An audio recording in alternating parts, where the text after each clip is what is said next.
This is Rough Drafts Welcome, the podcast where you can mess up, and we can too.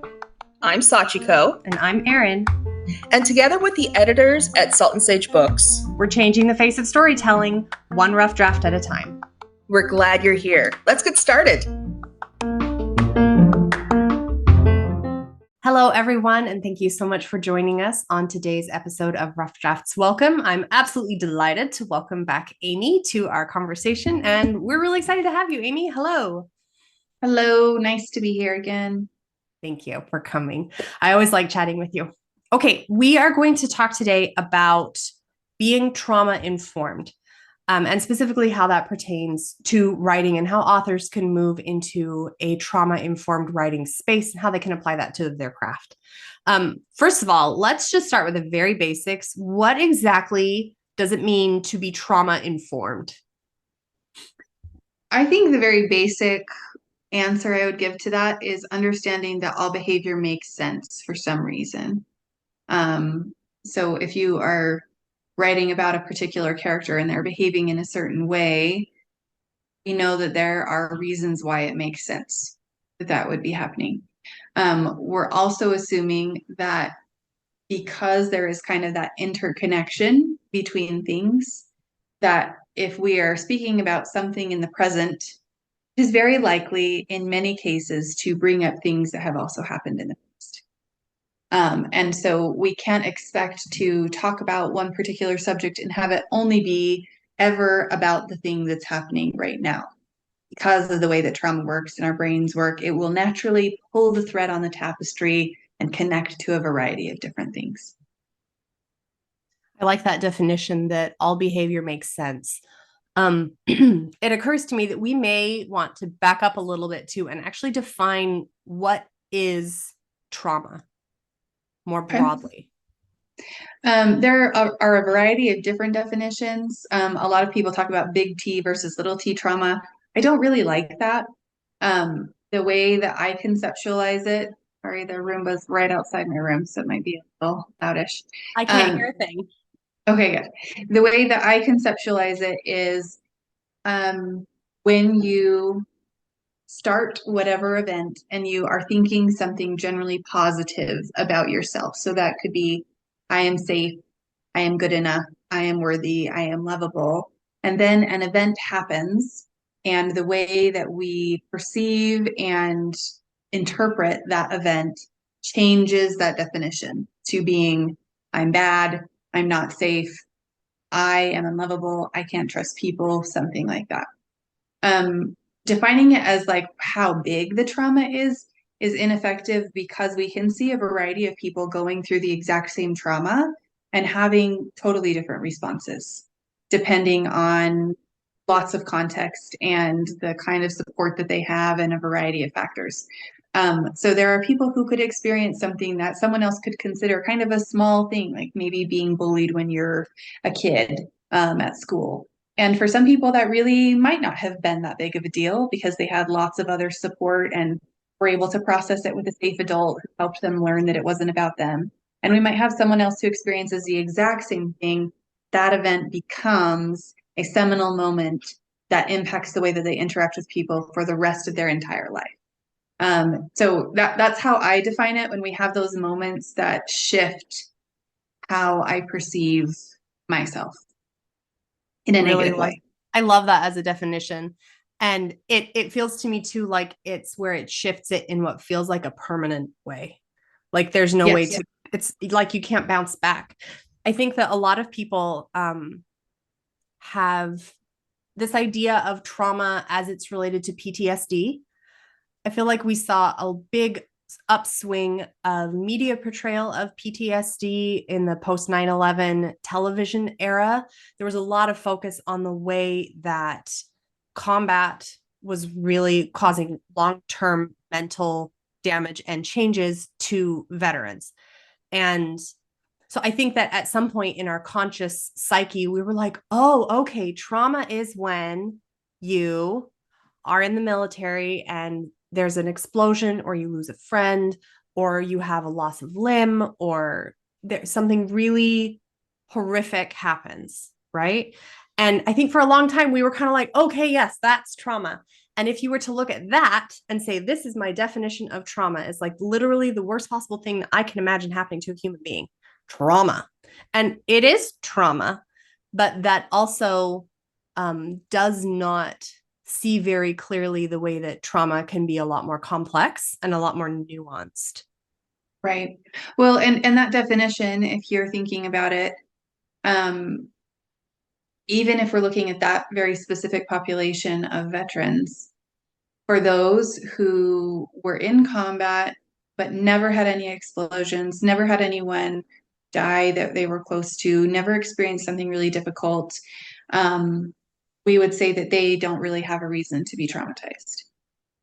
So it doesn't capture the feeling of waiting and anticipation, right? It also doesn't capture the feeling for people who maybe live in those combat zones, right? And who may not be soldiers or something, but are in that same space of like something could happen at any time, whether or not something actually does, because that's a lot of what we perceive and think that it's okay to define that way is, was there something very obvious and clear? Was this one specific moment traumatic enough for you to have PTSD? Instead of like, it could have been every single day that I was there, knowing that something could happen and feeling like it was my responsibility to be hypervigilant enough that I could prevent the thing from happening, which that causes really complex trauma responses and changes in the brain.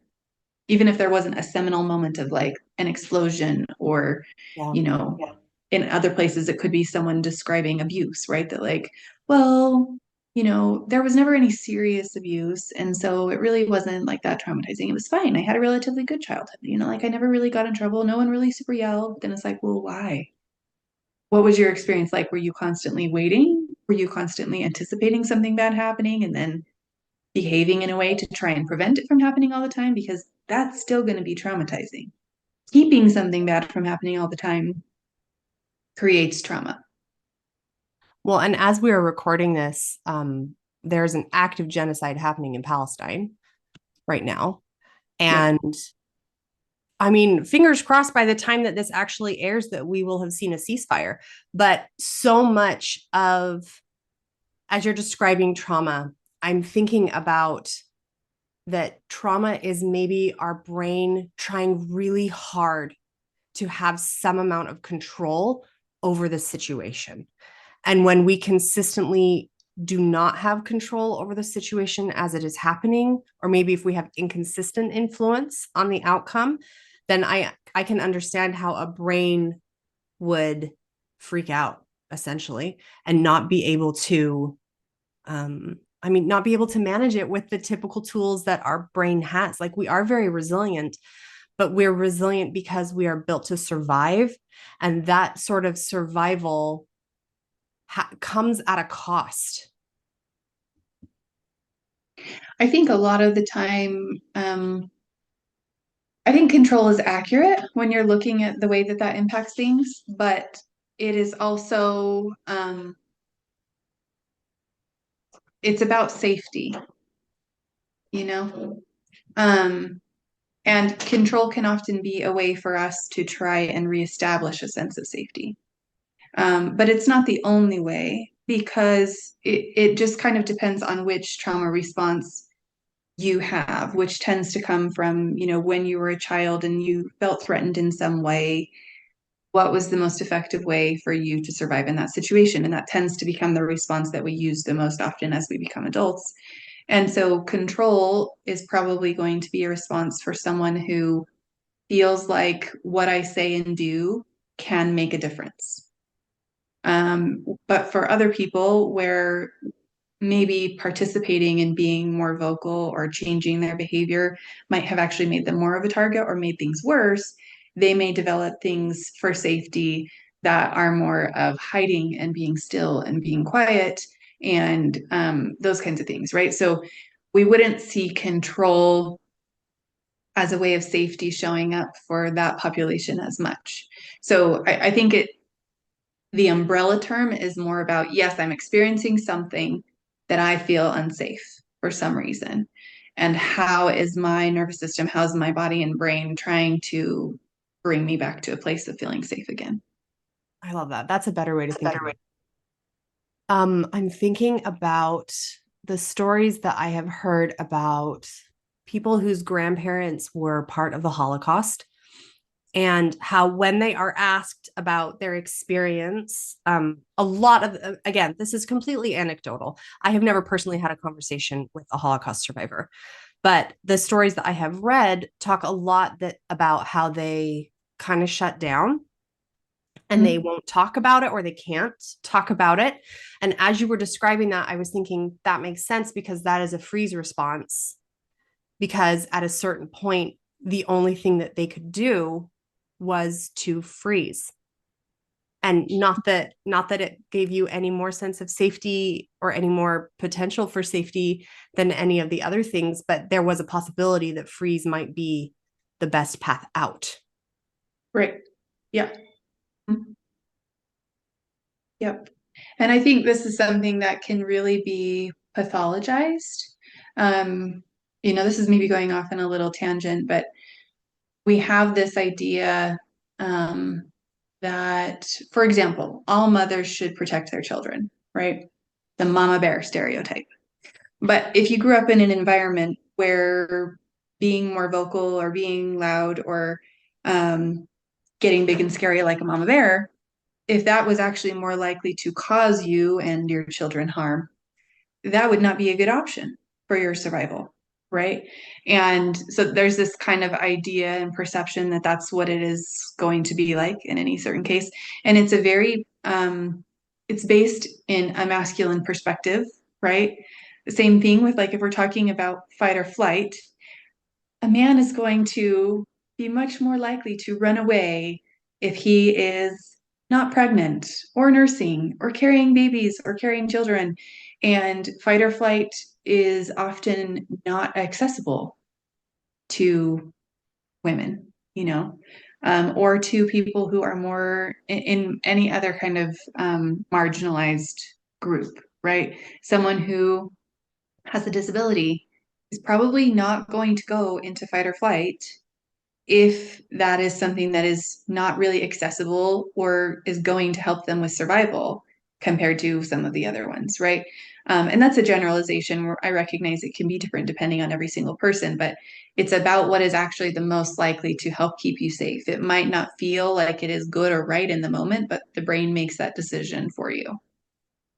A few episodes ago, I talked about the idea of power structures, where you have one person has the one identity has all of the power in the situation, and there is a continuum, right? So like men are on the top, and women are about here-ish. I've done a little more research since I recorded it. And then down here we have non-binary genderqueer people who are below, right? And that our system, specifically in the United States, and honestly any system that's based on patriarchy, but the US is the one that I know the best, that there are groups of people who are in power, and it's really easy to look at those people and say, aha, they make the system, so they are safety.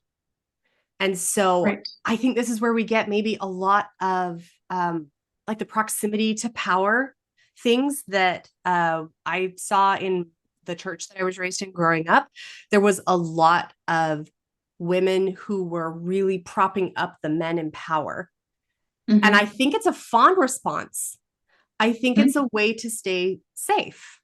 Which fawning would be part of that going down, you know? And I think we see this as well in a lot of the literature that focuses on, you know, and I'm not saying any of these things are bad, but the focus on this only could be problematic.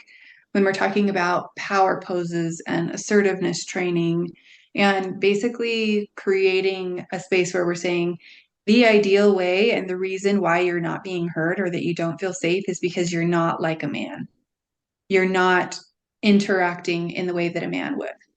And that is missing the point, right? Like, if the only way to be able to experience safety is to become more like a person in power, then that is not a system that is working. Exactly. And I feel like that brings this back full circle to the whole thing that we were trying to do at Salt and Sage Books, which if you look at it as its core, we are really trying to upend systems of power. And we're trying to decrease that space between people who are in power and the people who are disenfranchised and disempowered by the system. We really I feel really strongly about this, that when you are living inside of a system that requires the oppression of people in order for the system to function as intended, then that system should not be allowed to continue. That Right. system needs to change. And we're doing it at Salt and Sage through books, through story. And I mean, it comes back to this thing every single time, that the stories that we tell, both ourselves and to other people, have an incredible amount of influential power to change the way that we move through the world.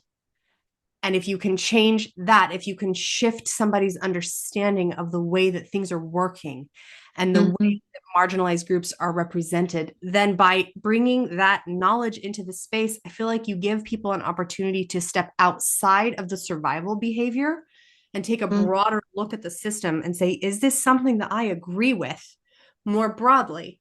And if you do agree with it, you can probably slide right back into where you were. But if you do not agree with it, then it gives you more space, I think, to be able to look at it just from a little bit of a pulled back lens. Like, I don't know how many times I have read a book and suddenly had a realization about the way that my trauma was informing my path through the world. Yeah.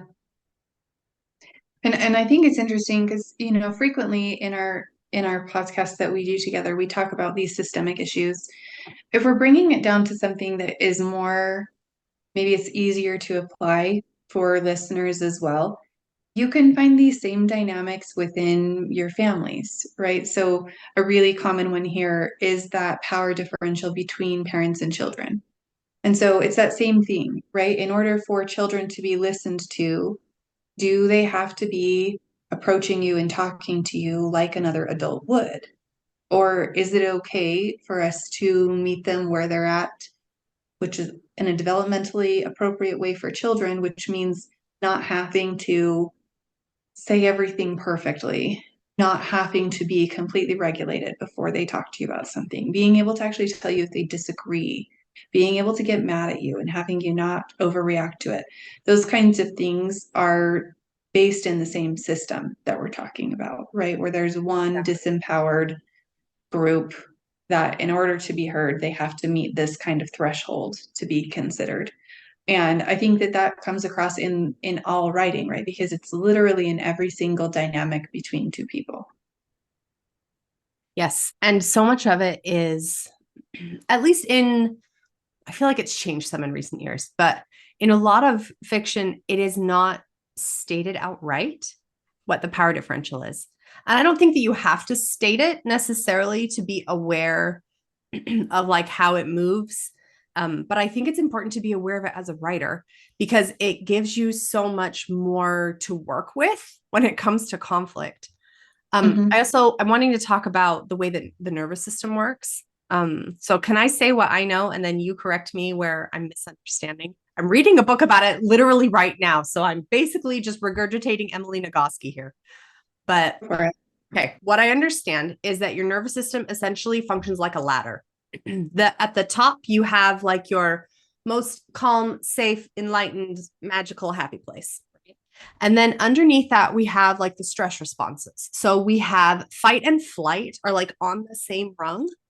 So when your nervous system is triggered, you immediately, I think, can, and I'm going to say you can pick. I mean, you don't pick.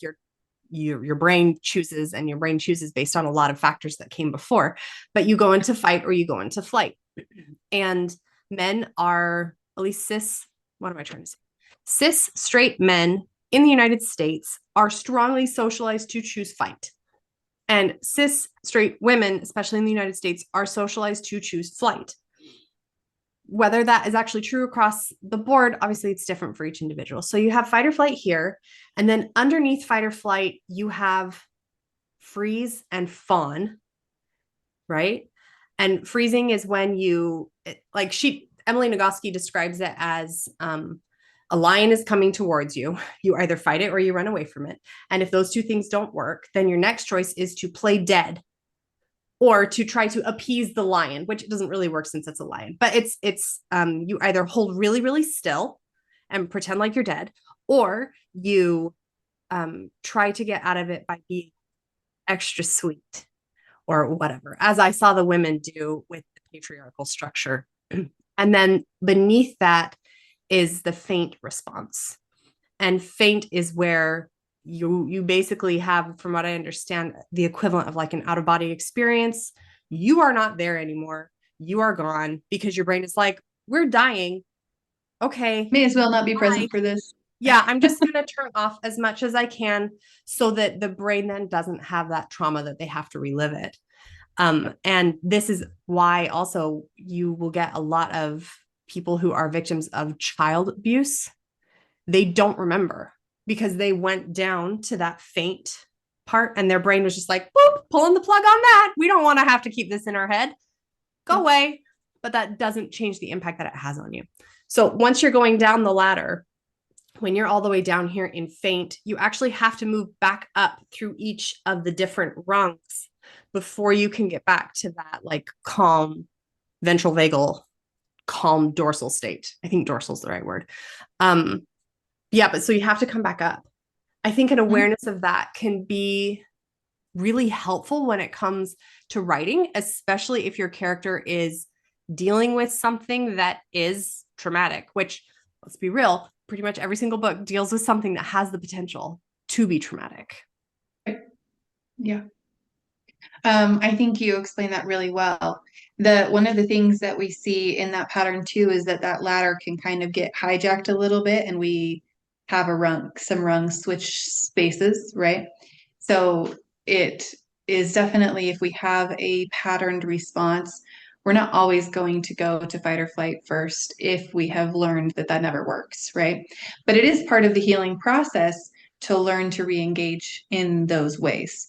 So a lot of people that maybe have been people pleasers their whole lives and really haven't said anything and haven't been sharing have a very hard time when we're kind of rerouting things and they are now feeling really angry. And It's I don't want to be angry. I don't like this. If this is what's healing is like, this doesn't actually feel good. Shouldn't I? I don't like being this mean person. Right. I think this might be why it's so hard for people to set boundaries. Yeah. Because it feels probably a little bit like fight. Where you're saying, nope, if you do this, then I am going to disagree with you, or I'm going to remove myself. It is an active choosing to use that energy. That makes so much sense, because if you've been taught if you've been trained basically that fighting never works, then setting a boundary must feel incredibly, incredibly activating. Right. Well, because a lot of us perceive being in that fight response as always associated with violence and aggression. And so I think that's a really important skill of how to learn how do we use that anger or rage or frustration or whatever it is, and use that fire that's there in a way that is not aggressive, right? In a way that is assertive. And some of that, that would really not necessarily be defined as being in fight, because when we're in the fight response, we're not really in a logical place. But how do we emotionally regulate and stay in tune with the anger to be able to make something change? Yeah. Like, how do you reach down the rung and grab that part that would be helpful to you in that moment without fully going down into it and having your brainstem activate? Yeah, because we're still ideally we're saying that like we're not just switching one trauma response for the other and saying that that's a superior trauma response, right? There's still a traumatized response where you don't feel safe. And so looking at how do we move up the rungs and be able to identify, oh, it's not my fault that this happened. That means someone else is responsible for part of this. How do I hold that person accountable? How do I protect myself? But we want to be able to use all the emotions that are there in a way that I can still be present and I can still make logical choices. So I don't know if that makes sense of how it's different than being in the fight response, but we're still using the same emotions that would come up to move towards safety. Yeah, I feel like that makes sense. Okay, let's pivot just a little bit and we've talked a little bit about how authors can use this, but when we're talking about being trauma informed, we're aware of what trauma means, how it can show up. We understand some of the trauma responses. How do you then, as an author, as a creator, as an artist, how do you move into being trauma informed? And probably this is where we put a plug that you can find certifications to become trauma informed. And if this is something that's interesting to you, I would strongly recommend that. There are a lot of really, really good programs out there. But from what do you think about like how do you write in a trauma informed way? I mean, I think a lot of it speaks to the message that Salt and Sage has and does, right? Which is all about listening to the voices of the experiences that you have. Because we can only write about what we really know or assume, right? And so you could write about a particular traumatizing event, and you're going to be writing it from your perspective that's based on a lot of assumptions and biases. And obviously, if you've experienced it yourself, there's still going to be some of that there. And so I think being able to explore the diversity of experiences is really important. And being able to also explore what are like the common myths or misconceptions and things that people misunderstand about these things so that you're not promoting those unknowingly. Um, I think that it's very easy to just base your knowledge off of a certain traumatizing event from what you've seen in the media. And most of the time, they are not an accurate picture of what most people experience, right? They're sensationalized or added to. I think that we're seeing more accurate representations in the media, but still that's going to differ. And so the wider net that you're casting to hear what the experiences are actually like, I think the better. And from people who have actively been participating in their own healing from those things. It takes research to write a book well, period. Yeah. You need to think about like if you're writing in another place, you need pictures, you need to know what the place feels like, you need to know what it looks like. Mm-hmm. And to write, I feel like there is no way to write in a diverse, intentional, trauma informed way without doing a lot of your own inner work. Yes. I Yeah. think they necessarily go hand in hand. I actually think this is probably why most people stop because they run up against something that frightens them about themselves. Mm-hmm. It probably activates that trauma response of feeling like, oh, I've been doing this wrong my whole life. Yeah. And you Run can away. We go into flight. really Right? run away. I'm just going to pretend like I didn't read that. La, la, la, la, la, la, la. Mm-hmm. Racism isn't real in America. La, la, la. Yeah, yeah, yeah. Which, if that's the case, right, we recognize the key piece here is I feel unsafe right now. Mm-hmm. And if we want to be able to move forward in that direction, then we need to identify what is it that I need that would help me feel safe enough to move in this direction. Well, Right. And so so much, that might be like what you're saying, and understanding that none of us are going to be able to always be able to know all of the things. And we're yeah, going to right. say things that are not great, but like, is that okay? Is that just a normal thing that people do? And to be really gentle with yourself too as you're moving through it, and to be aware that, like, as you are doing anti-racist work or anti-homophobic work, or as you are trying to move through your own internalized misogyny or your own internalized homophobia, those things are going to be triggering. It is going to activate the parts of your brain that are like, this is unsafe. And for me, such a huge part of what has made those conversations feel safer to me, I will not say that I feel safe in them because I don't all the time, because we're constantly, as you just said, we're constantly moving into things that we're like, oh, I didn't realize that has implications for the way that I have behaved. And it can be really hard to look back and with new understanding. But having, for me, a group of friends who I can text or who I can call and I can say, well, I just learned this piece of information and I'm really in my feels about it. and Mm-hmm. really feeling, for me, it often shows up as a lot of shame, Mm-hmm. of feeling like, oh, I feel like I should have known this. I should have Right. known this. I feel like ashamed. I feel embarrassed by it a lot. And sometimes a little guilty, but usually it's shame for me. But to be able to say to a friend, oh, I feel really ashamed that I have perpetuated this. And I have really incredible friends who are really good at saying, like, yeah, yeah, you are feeling shame. Mm-hmm. And now you're moving through it. Mm-hmm. And that's okay. That they can hold that space for me to be like, this is a feeling I'm feeling. Ah. And they're not going to Mm-hmm. say, oh, what are you talking about? That's not a feeling. Just ignore it. It'll go away. They don't do that. My friends are so good at holding that space for me and being like, oh, yeah, that's a heavy one. Mm-hmm. Say more, process. And then once you've gone through that, for me at least, once I've moved through that whole process of saying, like, I feel ashamed, here's the information. I feel ashamed because once I've moved through all of those things, then typically I can come back to a place of being like, all right, I didn't know that before. And now I know it. And so going forward, I will change, da da da da, whatever it happens to be. But I Yeah. think it goes back to having that place of safety where you can go to process those things. I think that's really crucial. Mm-hmm. And in a wider lens, we want to be able to get to a place where I can have an emotional response to something in my body and it feels uncomfortable, but it is not automatically going to trigger a trauma response, right? So even with the feeling of shame, that ideally as we process our own things, when when I feel the feeling of shame, it doesn't necessarily automatically push me into trauma responding, right? Where that um, feeling of unsafety can shift to discomfort, you know?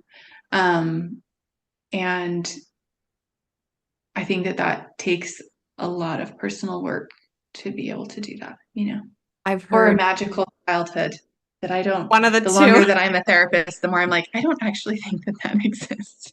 Who are these normal people?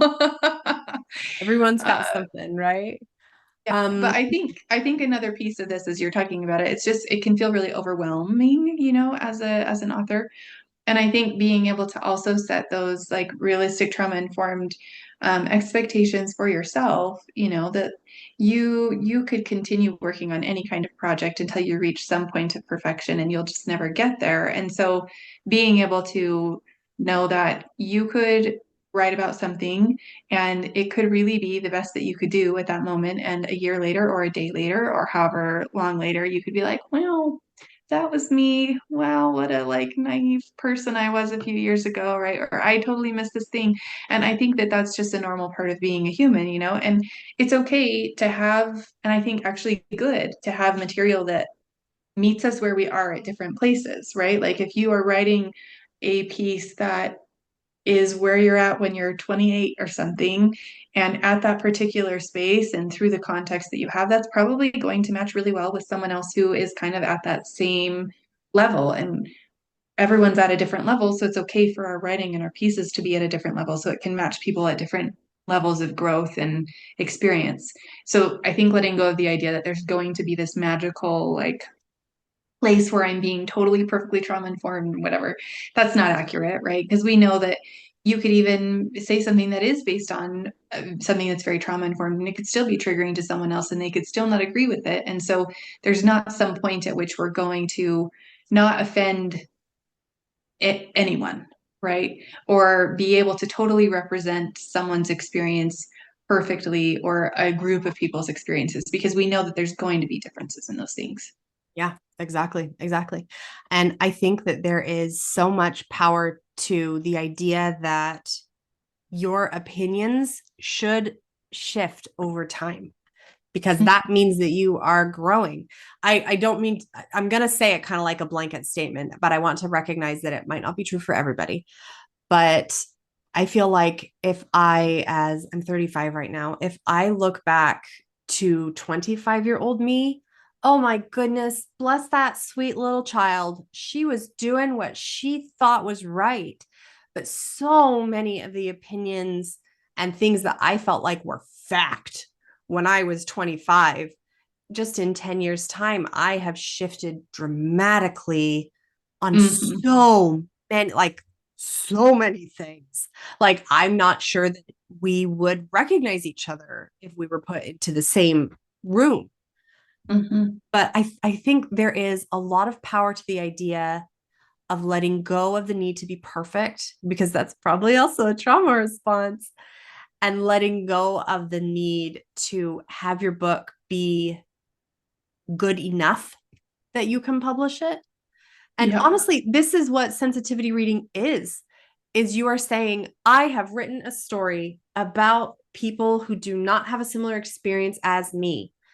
I've tried on my own to understand enough about the traumas of the group, about the historicity of this identity, about all of the pieces that go into making someone who they are. I've tried, but I know I've missed stuff. So can you please help me find the details that I might still be missing?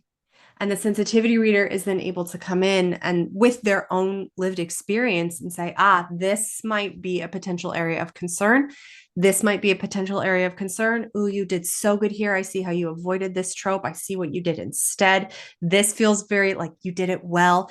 And I wonder if it's identity informed, but it is also trauma informed of an identity. Yeah, I think that makes a lot of sense. I was thinking of this conversation I had a couple of weeks ago about the way that our approach within capitalism is similar. It's that feeling of, if I'm wanting to advocate, if I'm wanting to create change, but I'm doing so at a level and in a way that I'm getting burnt out. Like, how do I ever know if I'm doing enough? And I feel like that's the same question that you're talking about. If I'm writing something, when is the enough point? And really that comes back to our own personal work and when we feel like we're enough. But I think within, if we're imagining what does a system look like that is not capitalistic, that is not based in that scarcity place, then we know that it comes from a place of abundance. And when it feels good to me to be doing, and when it feels like it's stretching me, and when it feels like it is, you know, productive in maybe a different way, like it's not productive in terms of what it is producing at the end, but that I can feel things moving for me, and it is I'm not sure how to describe that in a better way. It feels very like artistic and expressive and creative to me, not in a like, here is the end result that I am doing. And recognizing, again, like you're saying, that there's this openness and willingness to receive the feedback that's coming, that I know is going to come, that a good chunk of it is not going to be overtly positive, right? Because I think that there's also this perspective we can get to of like, well, I've done enough. Just screw this. Whatever anyone else says about it, I don't really care. I did my best. They should be willing to accept my best. And if they don't, that's their problem. They can choose to be offended. And that is not, I think, what we're trying to convey. No, Right? definitely not. there's a, if that's kind of what you're feeling, I think that's a fairly normal feeling, right? But that is coming from a place of shame, and a feeling of like my worth and who I am as a person is going to be changed based on what other people think about this. And that's not true, right? So I think it's really important to get into a space where we're able to receive that kind of criticism without it having to mean something negative about me. Oh, that is such a difficult place to come to as a writer. As you were talking, I was thinking about that there's this strange dichotomy that writers have to embrace, where on the one hand, you have to believe that the work that you are doing, the books you are writing, the paintings you are painting, the things you are creating have the potential to genuinely change the world. You have to believe that on a certain level, or you wouldn't do the work associated with making the thing. And not that people have to make things just for the impact, but I think that's an important part of it, is to believe that what I'm doing is worth the work that I'm putting into it. And then simultaneously also saying, and other people's thoughts and feelings about this piece don't necessarily reflect me.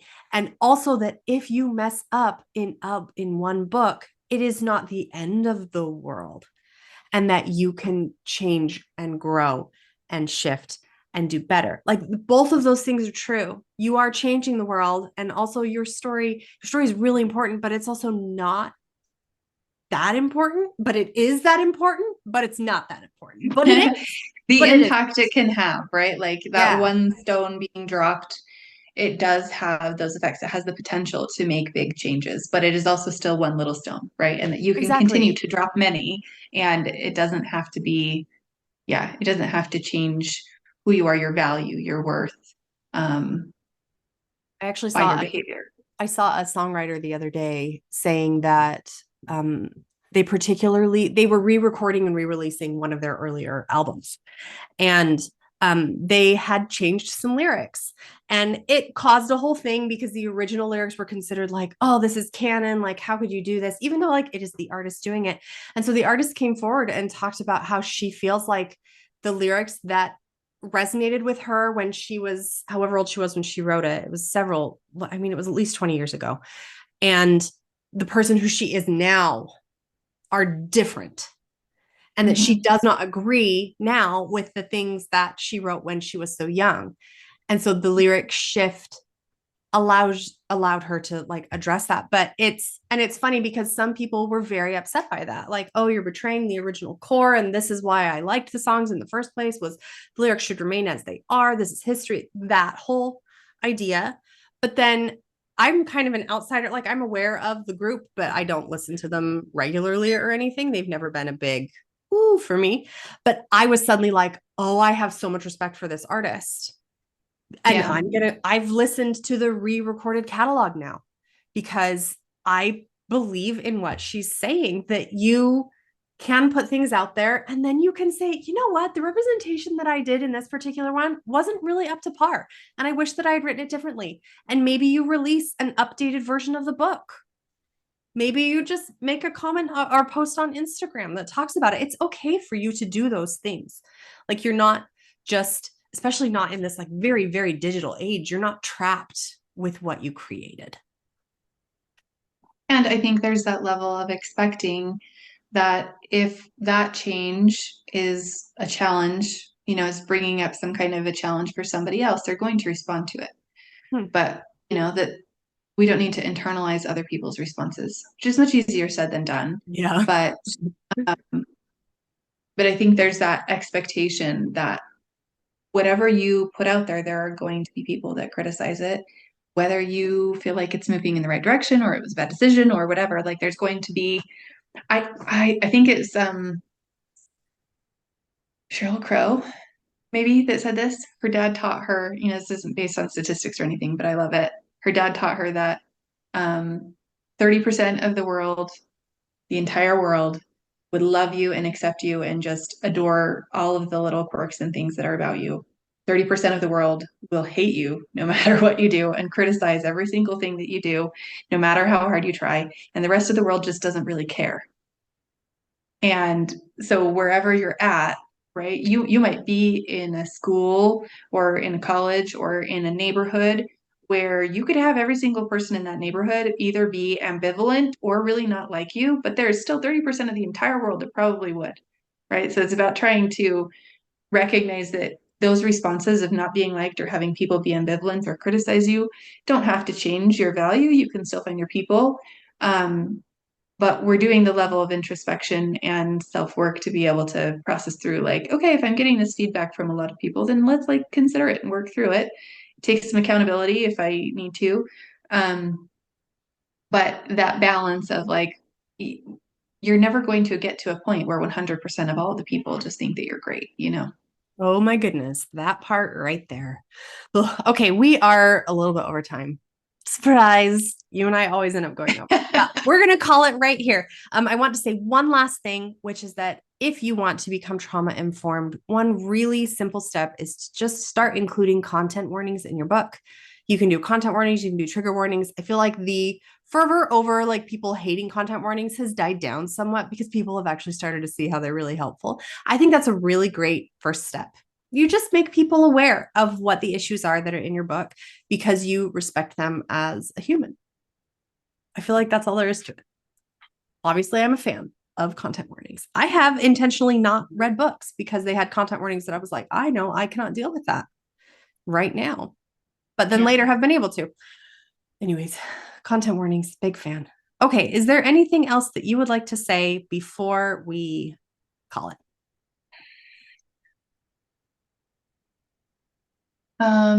I think just a plug for people to pursue their own therapy. You know, if you've noticed as you've been listening to this particular podcast that there are parts of you that are reacting strongly to what we're saying, that might be a good thing to pursue. And it doesn't have to be with a therapist from the beginning, right? Some really good places can start with books, can start with listening to podcasts, start by talking to people who feel safe. But really, if we are looking at how do we promote those kinds of changes that we're wanting to see in the world, it really does start with you being able to not run away from what it is that's coming up for you. That's my thank you for having me again. Yeah, thank you so much. All right, goodbye, everybody. Bye.